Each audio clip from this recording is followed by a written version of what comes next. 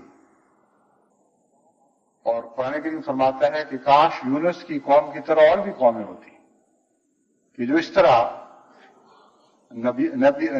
نبی وقت کی ہدایت سے استفادہ کرنے کے بعد بالآخر اصلاح کرتی اور ہلاکت سے بچ جاتی۔ بس تاریخ دہرانے کی جب میں بات کرتا ہوں تو دونوں قسم کی تاریخوں کا قرآن کریم میں ذکر ہے۔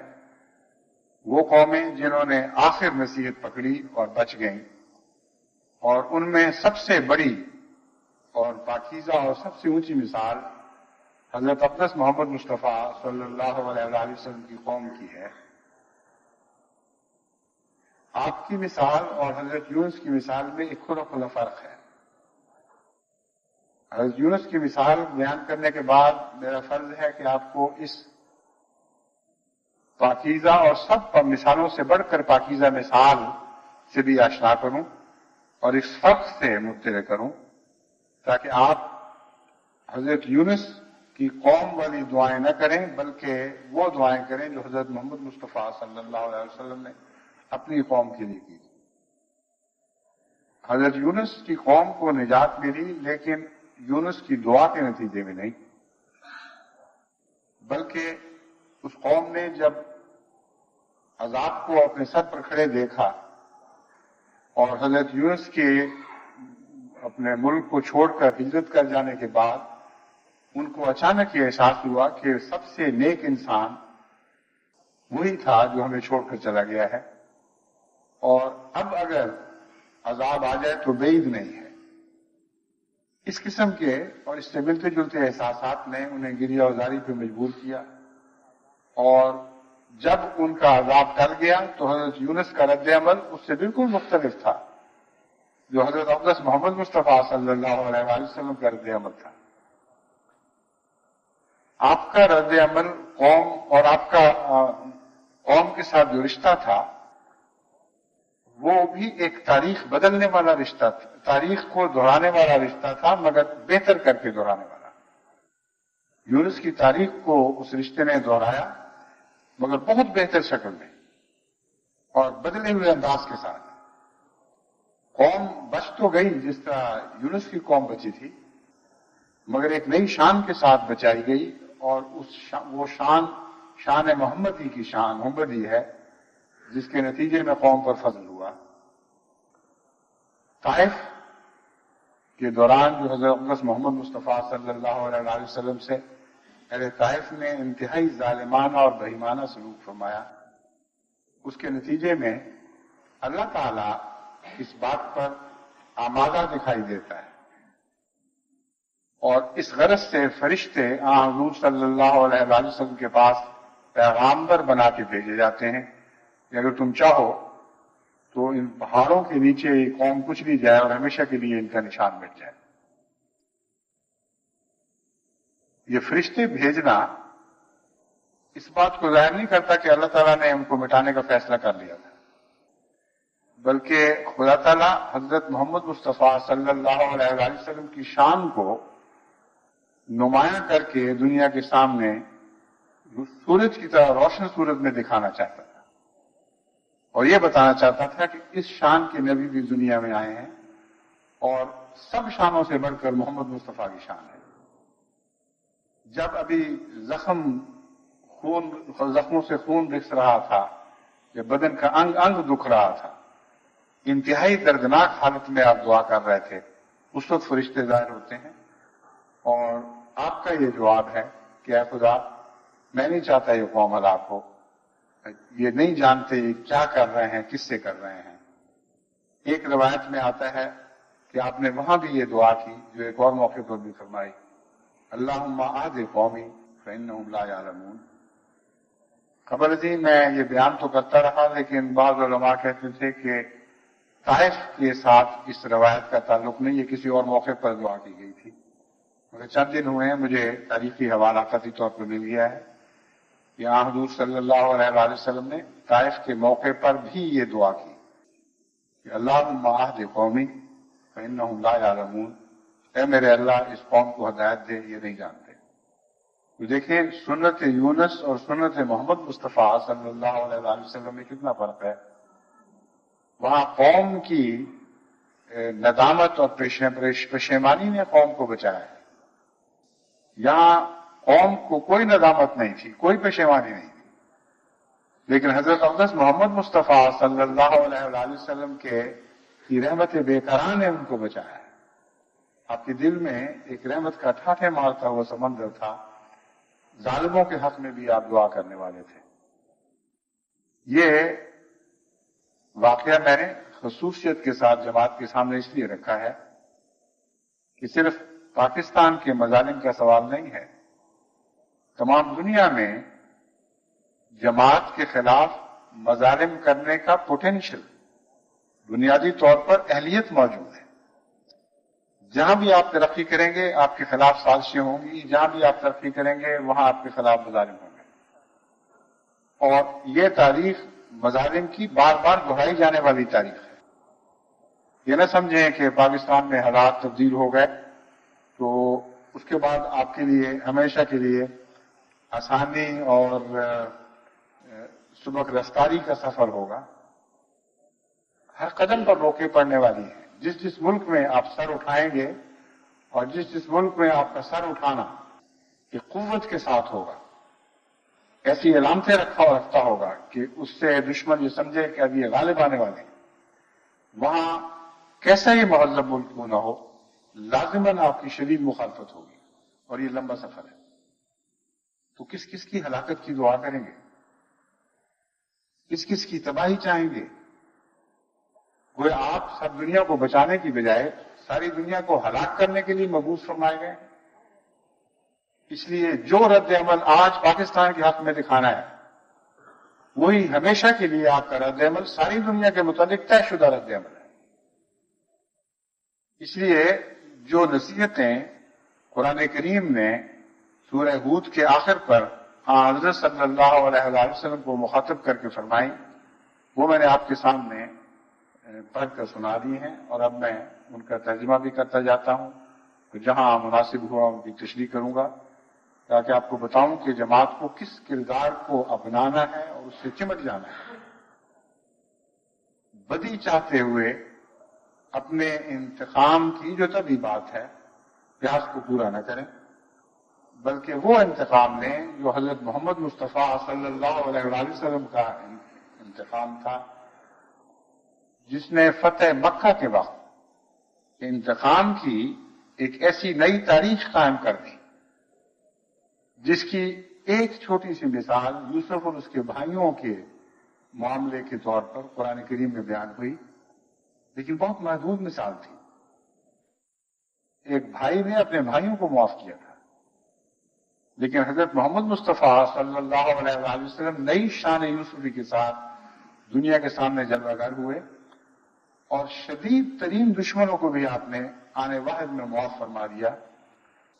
ایسے دشمنوں کو بھی معاف فرما دیا جنہوں نے آپ کے محبوب صحابہ جیسے حضرت حمزہ رضی اللہ تعالیٰ عنہ تھے، ان کا کلیجہ نکال کے چبا دیا، ان کو بھی معاف فرما دیا گیا.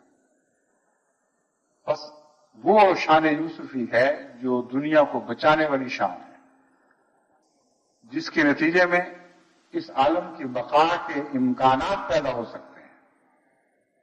اگر وہ شان جماعت احمدیہ نے نہ دکھائی تو یہ دنیا ہلاک شدہ سمجھے. جو آثار میں دیکھ رہا ہوں نہایت ہولناک اور خوفناک ہیں. قومیں خواہ وہ ترقی یافتہ ہوں خواہ غیر ترقی یافتہ ہوں، سب ظالم ہو چکی ہیں، اور ظلم ایک دوسرے کے خلاف چڑھائی کر رہا ہے. ظلم ایک دوسرے کے خلاف موجے مار رہا ہے. بعض حالات میں طاقتور ظالم دکھائی دیتا ہے اور کمزور ظالم نہیں دکھائی دیتا، لیکن کمزوری کو جب پردے میں میسر آ جائیں، جب وہ چھپ کر ظلم کر سکے، اس وقت اگر وہ ظلم سے باز رہے تو پھر یہ کہا جا سکتا ہے کہ کمزوری تو ہے، ظلم نہیں ہے. لیکن جہاں کمزوری کو کوئی ناواجب سہارا مل جائے، جہاں اخفاء کے پردے پڑ جائیں، وہاں اگر ظلم کرے کمزوری تو اس کمزوری کو بھی ظالم کمزوری کہیں گے، مظلوم کمزوری نہیں کہیں گے. بس انصاف کا تقاضا یہ ہے کہ آپ تقویٰ سے